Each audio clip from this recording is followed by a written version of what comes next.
ছাত্র আন্দোলনের সমন্বয়ক যে হাসনাত আব্দুল্লাহ, তিনি আজকে রাষ্ট্রপতির পদত্যাগ চেয়েছেন।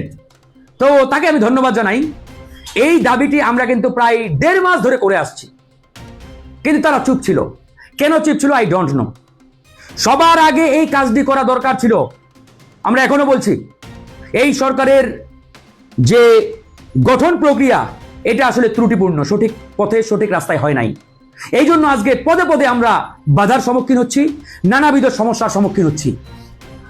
সেদিন যদি ডক্টর মোহাম্মদ ইউনূসকে রাষ্ট্রপতি ঘোষণা করে ওই চপ্পুকে গ্রেপ্তার করা হতো, তাহলে আজকের এই বাংলাদেশে এই যে নানান প্রবলেম ফেস করছি আমরা, নানান সমস্যা আমাদের সামনে দাঁড়াচ্ছে, এই সমস্যাগুলো হতো না।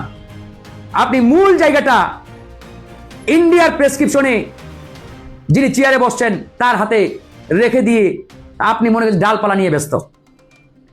বাংলাদেশের খাতা কলমে প্রধান তো মহামান্য রাষ্ট্রপতি।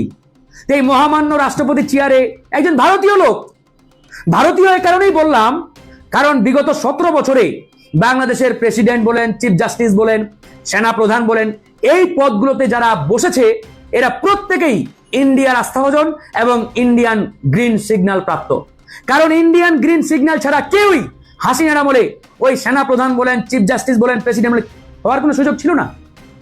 তাহলে এই চুপ্পু সাহেব অবশ্যই ইন্ডিয়ান গ্রিন সিগন্যাল প্রাপ্ত।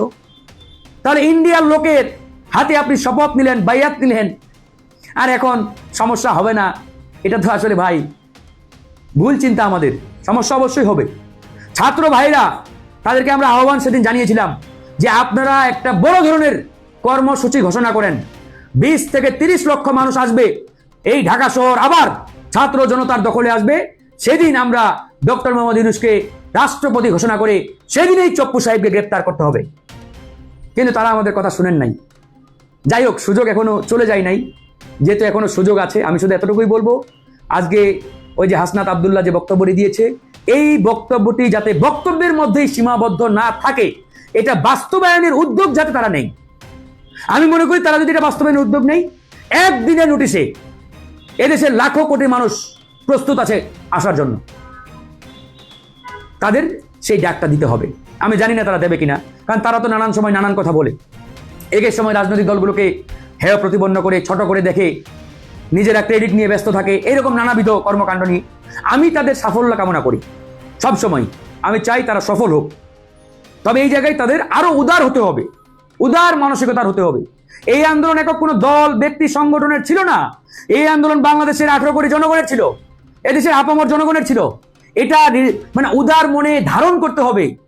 তাদের আমি বলেছিলাম 5ই আগস্টেই যে তোমরা আগামীকালকেই বড় একটা কনফারেন্সের আয়োজন করো, প্রয়োজনে সোহরাওয়ার্দী উদ্যানে জাতীয় কনভেনশনে ডাক দাও, সব রাজনৈতিক দলকে দাওয়াত করো, জনগণকে দাওয়াত করো, মানুষ আসবে, সেখানে তোমরা বক্তৃতা দিবা এবং বাংলাদেশের প্রত্যেকটা মানুষকে এই বিপ্লব উৎসর্গ করবা।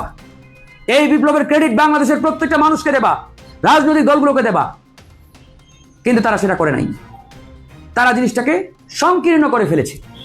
সেই জায়গা থেকে কিন্তু আসলে এই যে সংকটগুলো আজকে আমাদের সামনে দেখা দিয়েছে, তারা যদি এই কাজগুলো করতো তাহলে কিন্তু এই সংকট সামনে আসতো না আমাদের।